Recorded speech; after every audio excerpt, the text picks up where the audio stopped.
இந்த ஃபோன் காலுக்கு முன்னாடி ஒரு விஷயத்த நான் சொல்கிறேன். அதாவது என்னன்னா, வழக்கமாக நான் ஒரு வீடியோ வெளியிடுறேன் அப்படின்னா அது அண்ணனுக்கு தெரிஞ்ச விஷயமா தான் இருக்கும்.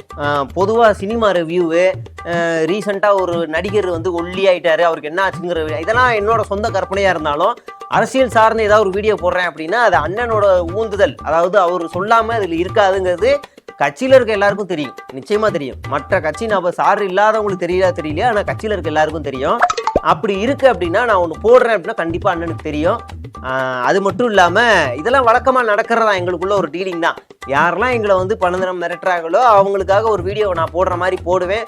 அண்ணன் அப்பப்போ என்னை கட்சியிலேருந்து எடுப்பார், திரும்ப சேர்த்துப்பார். அப்புறம் எனக்கும் அதுக்கும் சம்மந்தம் இல்லாமல் பாரு, தனிப்பட்ட கருத்தும் பாரு. அப்புறம் நான் மறுபடியும் எல்லாம் ஒன்றா சேருவோம், பின்னாடி போய் நிற்பேன். இதெல்லாம் ஒரு பக்கம் நடந்துக்கிட்டே தான் இருக்கும். அதே நேரத்தில் ஒரு முக்கியமான ஒரு விஷயம் பார்க்க வேண்டியிருக்கு. இந்த வீடியோவை நான் வந்து ஒரே ஒரு பக்கம், அதாவது உன்குழாய் யூடியூப்பில் மட்டும்தான் போடுவேன். அதுக்கப்புறம் வேறு எதுலையுமே போட மாட்டேன். ஏன்னா அதில் தான் டக்குன்னு ப்ரைவேட் ஆக்க முடியும், அதில் தான் நமக்கு ரீச் ஆக முடியும். எல்லாத்துலேயும் போட்டு உடனே அவசர அவசரமாக டெலீட்டோ இல்லை ப்ரைவேட்டோ போட முடியாது. இது எல்லாமே ஒரு பக்கா செட்டிங் தான். சரி, இப்போ என்ன நடந்துச்சு, அந்த ஃபோன் காலில் அண்ணன் என்ன சொன்னார் அப்படின்னு நான் உங்களுக்கு சொல்கிறேன்.